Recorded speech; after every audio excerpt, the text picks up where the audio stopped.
विजय राठी जी, जवाब दे रहा हूं मैं। मेरा सवाल कुछ और है, जवाब आप कुछ और दे रहे हैं। आप प्रधानमंत्री के ऊपर चले गए, बात मोहन भागवत के बयान की हो रही है। मैंने आपसे कहा कभी पूरी बात सुन लिया करिए, थोड़ी अच्छी भी टिप्पणी कर दीजिए। आप भी सुन लो अवधेश जी। मोहन भागवत जी ने जो बोला ही नहीं है उस पर आप टिप्पणी कर रहे हैं।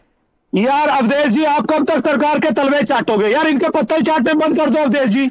कभी आप भी सुन लो यार, पत्रकार की हैसियत से बैठ लिया करो। बदतमीजी नहीं, सुनो विजय राठी, नहीं बदतमीजी नहीं चलती है। अब बदतमीजी नहीं चलती है, ऐसा नहीं है। जब डिबेट की भाषा हो तो डिबेट में बैठ के बात करो। 2019 से मैं देख रहा हूँ शर्म आनी चाहिए इस प्रकार की भाषा समाजवादी पार्टी के प्रवक्ता होकर के। भाषा की मर्यादा रखिए विजय राठी जी, ऐसी भाषा इस्तेमाल मत कीजिए। पर आते हैं नहीं, मेरे साथ ऐसी भाषा का इस्तेमाल मत कीजिए। इस प्रकार की भाषा का प्रयोग करने वाला ऐसी भाषा से आप खुद अपना परिचय दे देते हैं। ऐसी भाषा का इस्तेमाल मत कीजिए। आचार्य विक्रमादित्य कहेंगे सरकार के तलवे वक्फ कानून की बात हो तो भाई कहते हैं कि सभी एक हो जाओ, एकजुट हो जाओ, एकजुट होकर वोट करो। आपको याद होगा महाराष्ट्र में चुनाव थे तो ये कहा गया कि सब लोग एकजुट होकर के वोट करो एक खास प्रतिनिधि को।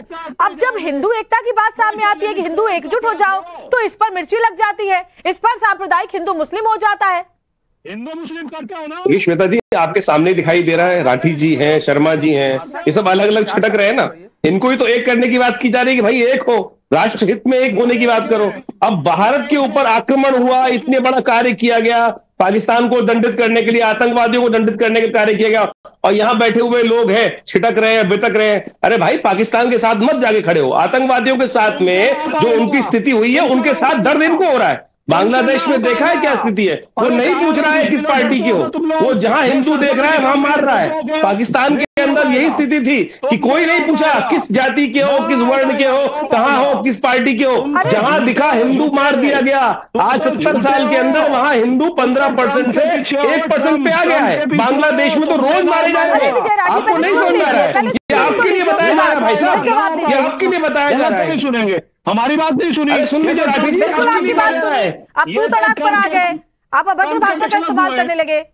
हम क्या पिछला गु है? राठी जी, यहाँ पे बदतमीजी करने के लिए आपको साइकिल चढ़ने के लिए कहा गया ना। साइकिल पे स्थिति आपकी है, साइकिल पंचर हो चुकी है, साइकिल के टायर भी जान हो जाएंगे। नहीं तो आपके जो जिनके साथ देने की बात कर रहे हो आप, जिनका सपोर्ट में खड़े हो, वो साइकिल का टायर तक खींच के ले जाएंगे, ट्यूब तक खींच के ले जाएंगे, सीट तक डायरेक्ट कर देंगे।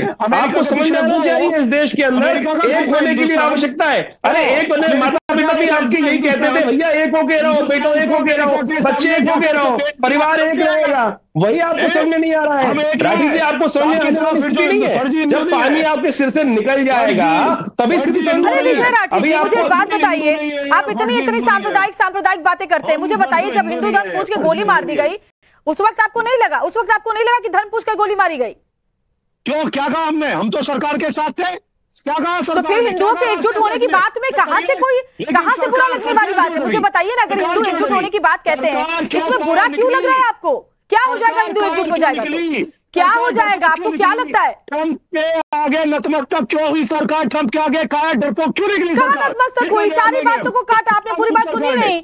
विदेश जितनी भी ब्रीफिंग हुई उसमें साफ कहा गया, प्रधानमंत्री ने साफ कहा कि पाकिस्तान की तरफ से फोन किया गया था। आप सुनिए, मेरी बात सुनिए। आपकी दिक्कत यह है, आप जैसे नेताओं की आप फिल्टर करके सुनते हैं, आप वही सुनते हैं जो आपको सुनना होता है। नहीं, ऐसा नहीं चलेगा। डॉक्टर विजय राठी डिबेट को होने नहीं देना चाहते हैं। आज ऑपरेशन सिंदूर पर हमारा डिबेट नहीं है। आज हमारा डिबेट मोहन भागवत जी के वक्तव्य पर है। विजय राठी को एक ही बात बोलते रहना, इको करना है, जो टोकेगा उसको गाली देनी है। तो ऐसे तो हम लोग डिबेट नहीं करते हैं। बिल्कुल, हम चर्चा करेंगे। डॉक्टर विशाल मिश्रा, सब लोगों का विषय है, वैचारिक आधार पर बात होती है, सहमति असहमति। विजय राठी जी की आवाज थोड़ी देर बंद कर दीजिए अगर वो चुप नहीं होते हैं तो। डॉक्टर विशाल मिश्रा, क्यों दिक्कत होती है? मुझे एक बात समझ नहीं आती कि बहुत सारे मसले ऐसे होते हैं जिसमें हम देखते हैं कि भाई मुस्लिम समुदाय एक हो गया, एक होकर अपनी, आप देखिए ना, अगर कोई लॉ बनता है, कोई लॉ बदलने की बात होती है तो कैसे एकजुटता हो जाती है। अच्छी बात है, अगर आपको किसी चीज पर आपत्ति है तो विरोध जताइए, विरोध दर्ज कराने की आपको पूरे अधिकार है, मेरे संविधान ने सबको अधिकार दिया है। लेकिन अगर मोहन भागवत ये कहते हैं कि हिंदू एकजुट हो, उन्होंने बांग्लादेश के परिप्रेक्ष्य में ये बात कही और सिर्फ हिंदुस्तान के लिए नहीं पूरे विश्व के लिए बात कही कि अगर हिंदू समुदाय एक होगा, संगठित होगा तो विश्व में बदलाव आएगा। इस पर मिर्ची लगने वाली क्या बात है? बुरा मानने वाली क्या बात है? डॉक्टर विशाल, देखिए, जो परम पूजनीय सरसंघचालक जी ने जो, जी बोलिए। पहली बात तो मैं ये देख रहा हूं कि मतलब ये बहुत ही बड़ी विचित्र विडंबना है कि जैसे ही हिंदू शब्द आता है या हिंदू एकता की बात आती है, ना जाने कौन सा इनको उसमें सांप्रदायिक कलर दिखने लगता है। अरे जो परम पूजनीय सर संचालक जी ने कहा है, आप उस बात से इनकार कैसे कर सकते हैं? उन्होंने अगर हिंदू के एक होने की बात की, हिंदू एकता की बात की, तो आपको समझना पड़ेगा कि हिंदू एकता लोक कल्याण के लिए है। अरे सुन लीजिए, हिंदू एकता सबको सुख प्रदान करेगा, पूरे विश्व का मंगल करेगा जब ये हिंदू अपने आप को बचाए रखेगा। क्योंकि आप जिसे हिंदू समझ रहे हैं वह फॉर्मूला तो फेल हो गया, हिंदुत्व है, जो सभी मत पंथ संप्रदाय को एक साथ लेकर चलने की बात करता है, वो हिंदुत्व है। आप उसे किसी एक रंग से देख रहे हैं, किसी एक विशेष चश्मे से देख रहे हैं, जो तमाम मत पंथ संप्रदाय विचार को लेकर चलने का जो विचार है वो लेकिन आपने जो जाति की राजनीति की उससे आपको फायदा नहीं हुआ। मैं आपसे ये कहना चाहती हूँ, और इसीलिए मोहन भागवत कह रहे हैं कि जातियों के इतर एकजुट होगी, लेकिन इसमें भी आपको दिक्कत है, इससे आपका वोट बैंक जो है ना वो खिसक जाएगा, जो पहले से खिसका हुआ है। ना भय जानत आप इस हिंदू के मन को समझिए। ठीक है जुबैर मेमन, आपको तो बस ठीक है डॉक्टर विशाल, आती हूँ मैं आपके पास। जुबैर मेमन जी, जुबैर मेमन जी, आप भी तो ऐसे बहुत सारे मुद्दों पर मुस्लिम समाज से एकजुट होने की बात कहते हैं कि सब एकजुट हो जाओ, हमारी जो नियम कानून है उसमें बदलाव नहीं होने देंगे, बल्कि आप प्रेसिडेंट है महाराष्ट्र मुस्लिम कॉन्फ्रेंस के।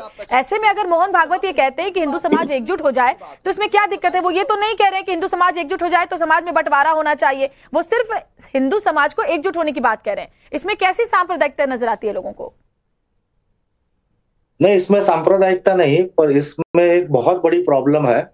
वो प्रॉब्लम अगर आप अनबायस्ड होकर के या कोई भी इंसान अनबायस्ड होकर के सुनेगा तो उसको प्रॉब्लम समझ आ जाएगी। में ये बताना आवश्यक है कि गाजा की चिंता तो हम करेंगे, फिलिस्तीन की भी चिंता करेंगे, सीरिया की चिंता करेंगे, लेकिन हमको बांग्लादेश के हिंदुओं की क्यों चिंता करनी चाहिए भाई? हमको पाकिस्तान के गैर मुसलमानों, हिंदू, सिख, बौद्ध, जैन, ईसाइयों की क्यों चिंता करनी चाहिए? तो ये जो इकोसिस्टम है दुनिया भर में ना इस समय, हिंदू का इकोसिस्टम यह है कि हम युद्ध नहीं करते हैं। जो मोहन भागवत जी ने कहा है कि हिंदू के एकजुट होने का अर्थ यह है कि भारत की जो शक्ति होगी उस शक्ति में सद्गुण होगा, उसमें धार्मिकता होगा। हम युद्ध नहीं चाहते हैं, हम शांति चाहते हैं, लेकिन दुश्मन को पहचान के युद्ध के लिए तैयार रहना है। तो वो हिंदू संगठित क्या कहा जाए कि हिंदू विघटित रहे, जातों में बटी रहे, अपने को न पहचाना जाए? मुझे बताइए, आप ही कह रहे हैं कि नहीं बायस्ड हैं और नहीं हिंदुओं पर कहीं जुल्म नहीं हो रहे हैं, फिर आपको क्यों दर्द होता है जब हमास पर एक्शन होता है फिलिस्तीन में? हमास में जब फिलिस्तीन के ऊपर या इजराइल ने जब फिलिस्तीन के ऊपर हमला किया